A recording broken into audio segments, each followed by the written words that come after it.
going back to last Friday, where we had a number of teams surviving in these playoffs, some of them winning pretty big. The games that we were at were interesting to say the least. I don't know if necessarily they were the closest games, because the one I was at kind of broke through in the second half, and even though they got to a big lead in the first. We also wanted to talk about the game that we'll get to back here in a second, but this game between Canton South and this match and West Branch was one I was not expecting the way it finished, because the Wildcats and the Warriors had both averaged over 40 points per game. Both teams kind of struggled on defense this year, but it kind of goes to the territory of great offense. Canton South put up the points, and otherwise, from a couple of plays from West Branch, a couple big plays, the Wildcats finally breaking through and making it to the regional finals with under this current reign. I mean, this is you could feel the big victory on Friday night, Mitch. If you were over there at Louisville, the Wildcats faithful knew they had finally done something special. They've definitely done something special, but Mitch, you and I were texting Friday night. Obviously, you and I had our respective games, and you were sending me score updates. And the more you kept sending, the more I was getting surprised, because we expected this game to be very close. We expected, maybe not you and I specifically, but there was a number of people who actually expected West Branch to be the team to beat in that game. I mean, coming into it with how the offense had moved the ball. But sometimes, and I mentioned this last week, the best opponent, or not always the championship game. Like, you have one game somewhere in a run, sometimes it gives you a scare. And it's very possible Canton South had that already when they took on Buchtel a couple weeks ago. They scraped by 27-26. I mean, everything back and forth against a very talented team. And they came out and they made West Branch look like a team that shouldn't have been in this round. And that's credit to Canton South, because they played an exceptional game. Poochie Snyder, Mitch, what can you say about him? I mean, this season he's thrown for 3,307 yards. He's rushed for 1,514, and he has had a hand in 54 touchdowns this season. He has now also broken 2 Stark County career records, and he has at least one more game to go. And if Poochie Snyder knows he doesn't want this to be his last game, he's trying to win 3 more games, and Canton South's trying to cap a perfect season. It won't going to ever be easy this deep in the playoffs, but Mitch, it's hard to think right now that with how Canton South is playing and just how you got to watch them when you were calling that game with Dave Sheets on Big Time Sports last week. Do they not almost, I don't want to put the title on them, but have it clicking? I know, but they have it clicking at the right time. And it almost just looks like, hey, doesn't matter. We're going to get this done one way or another. I don't want to say team of destiny, but that's almost where you're kind of getting at here with how they're playing and how they're winning ball games right now.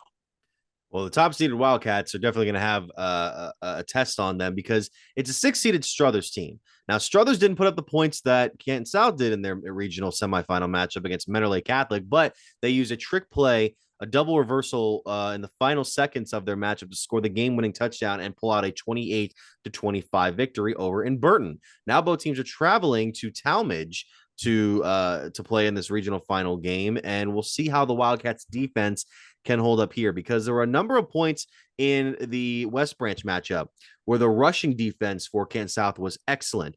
They were able to stifle Boston Malinix behind the line. They didn't let Bo Alazos make any crazy plays until later on in the second quarter, because we talked about the Warriors. There was just a handful of big touchdowns that the Warriors are able to break through on, one before halftime, as Alazos found Jeremiah Thomas for a 61-yarder. Then in the second half, it was a 37-yarder to Joey Jackson.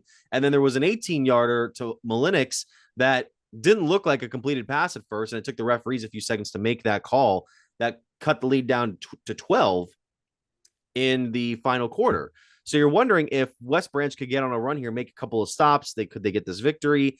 And then Rome Cox broke through for a 29-yard touchdown run. That kid didn't have a bunch of big runs on Friday night until that, but he had a number of runs up the middle that kept moving the Canton South defense. That's a 6 foot, 225-pound dude. So he can move. He can move a defensive line. So give South a lot of credit on that. We talked about Snyder breaking the all-time Stark County career passing touchdowns record, taking another record from Cameron Blair of Sandy Valley. So Snyder putting his name in the books again. And yeah, I mean, Tavon Casa having a big game. Canton South really has the tangibles to make a run here. If they get to the state tournament, they're as much of a contender as anybody else. What I'm interested in seeing is what the matchup would be once they get to the Final Four, because you talked about this before we started filming today, and I still need to get myself informed on it. They finally released the matchups for each potential regional winner. They did. And so on the OHSAA.org website yesterday, the OHSAA released the football state semifinal bracket pairings. Up until this point, it was all a guess. Nobody really knew. And so now we have them released for every single division. So because we're talking about Canton South, Mitch, let's start there. Canton South is in Division 4, Region 13. They play, like we just mentioned, Struthers this week. The winner of Region 13 will take on the winner of Region 14 at a site to be determined on Friday, November 24th. That will either be Sandusky Perkins or Cleveland Glenville. That game is taking place this week at Elyria Mercy Field at Eli Stadium. So Region 13 versus Region 14 in Division 4 state semifinals, and then 15 versus 16, which is Steubenville and Thornville Sheridan. That is being played at New Philly this week. And then Region 16 is the Southern region. That's Kettering Archbishop Alter versus Cincinnati, Wyoming. So of those 8 teams, 4 of those teams are going to advance to the state semifinals after this Friday, Mitch. We know where Canton South, who they would possibly be playing should they get past Struthers. We have a couple of connections in this whole Division 4 bracket. Number one, New Philadelphia is going to host the Big Red, who ended up beating Indian Valley 42-35.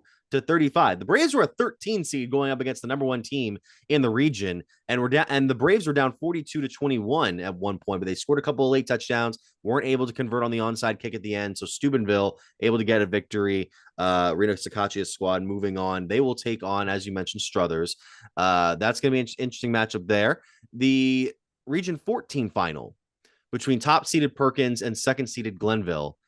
I mean, they're both coming off wins against good teams. Perkins beat Millersburg West Holmes 38-21 over at Marion Harding.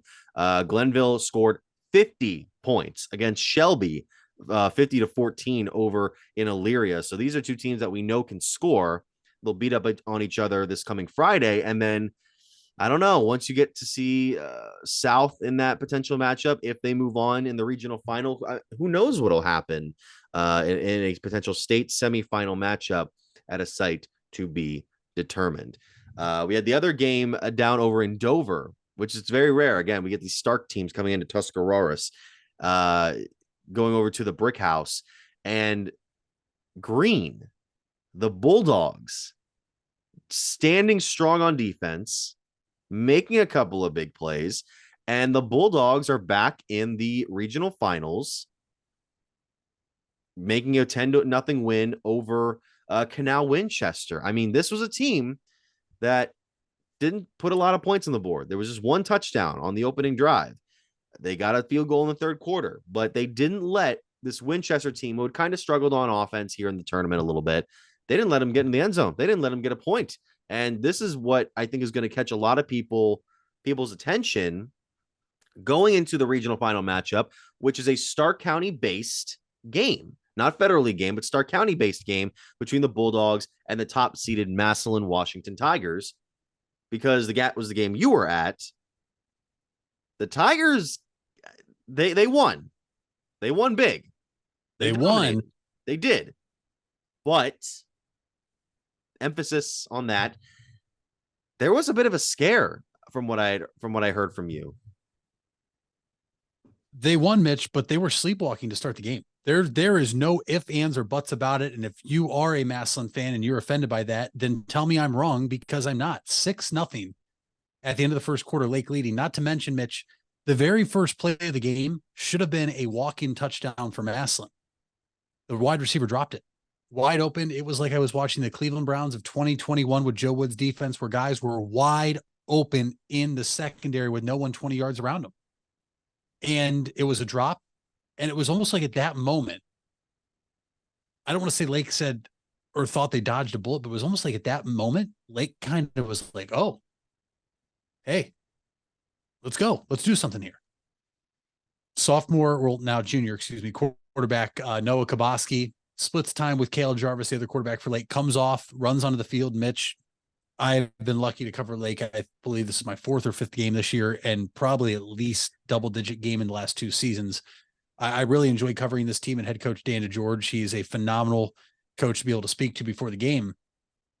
Anytime, though, the quarterbacks are switching, usually it's for one or the other type of play, a run or a pass. And this year, it's been Cale Jarvis running, and anytime Noah Kaboski came in, it was to pass the ball. Well, Massillon didn't get that memo. Another reason why they were probably sleepwalking in the first quarter, because not only did Noah Kaboski come in, he threw an absolute dime down the field, 40-ish plus yards to a wide open receiver who scampered into the end zone. Just like that, it was 6-0 Lake. And not only was it 6-0 Lake, but you could almost feel the Massillon fans almost just like, whoa. Like you hear those roars in the crowd and then it just goes hush. It was kind of like that. They were just like, wait, what just happened? This Lake offense isn't good, right? You know, just like everyone said, it's the Lake defense, but we just let them score. But then they got right back in it. They blocked the extra point. Next thing you know, it's 6-0 after 1, though. And Lake is hanging around. They get it to 3rd and goal, and they try to get a stop, and Massillon just gets inside the 1 to score. But Mitch, it all turned with about 8 seconds to go in the first half. And this quarterback that Massillon has, I don't know if you've heard of him, DeJuan Owens, special player, did a special play. And I'm watching this live. I'm on the Massillon sideline, near side end zone, which is the one going towards Hoover High School, towards the baseball field. I'm not sure which, east, southwest, doesn't matter. And he rolls out, 8 seconds left in that clock, and they're probably within 5 yards of field goal range. So I'm thinking, oh, he's going to run it quick and try to pick up first down. Well, he doesn't. He stops, and you're thinking, oh my gosh, what's he doing? And he launches a ball to the end zone that I thought had a 0% chance of being caught. If you watch Monday Night Football against the Bills and the Broncos, there was the play that Russell Wilson had to, was it Marvin Mims, or I might be. Oh, no. That was Cortland Sutton. Yeah. Cortland Sutton. Sorry. It was like a 3.34% catch probability, which actually is now the lowest catch probability a player has had in the NFL since Next Gen Stats came in. Mitch, I want to have, and I'm not joking, I want to say this is probably has to be lower than that, because it was an over-the-shoulder catch in the back of the end zone that, now it's high school, you only have to get 1 foot down, that the receiver got a toe down inbounds to make the catch. And with 1 second remaining, just like that, it was 14-6. Lake goes in the locker room, comes out, they go 3 and out. And at that point, Massillon had all the momentum, and Massillon could not be stopped. And that's how you get 35-6. But as much as you want to put emphasis on how the game started, and you have to give, you can't just say Massillon sleptwalk, because Lake took advantage of it, right? And I don't want to take anything away from Lake, because they played very tough. It's a tough team to play. They're the number 1 team in Division II, Mitch. They beat St. Ed's, who's the number 1 team in Division I. It's not like this is just some, team that's just hot at the right time. No, they've been number 1 in the state all year. Lake played them tough. It was a much better game than what you and I witnessed last year. At the same time, I think what you and I witnessed last year was also due to the conditions of that field that we were on, right, where it was practically a sheet of ice.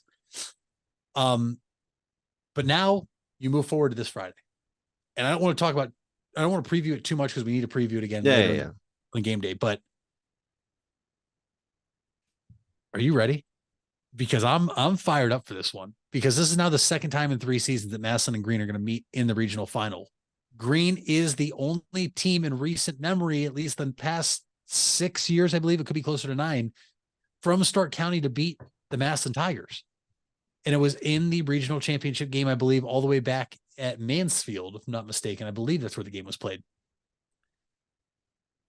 And Green is just playing their best football at the right time. That's why this game is so intriguing to me, Mitch, because you have this top team in Massillon, and there's nothing I'm taking away from them.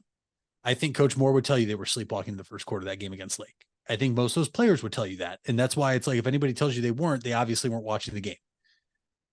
You have this top team, and you have this other team that's getting hot at the right time. They're playing their best style of football. They won 10-0. That's a gritty win against a team that you and I talked about, Canal Winchester. that runs the ball so well. They couldn't run it. And they're coming back together now for the second time in 3 years. And head coach Nate Moore is going to have his Tigers ready. Head coach Mark Geis is going to have his Bulldogs ready. It's going to be a black and orange fest at North Canton Memorial Stadium on Friday night.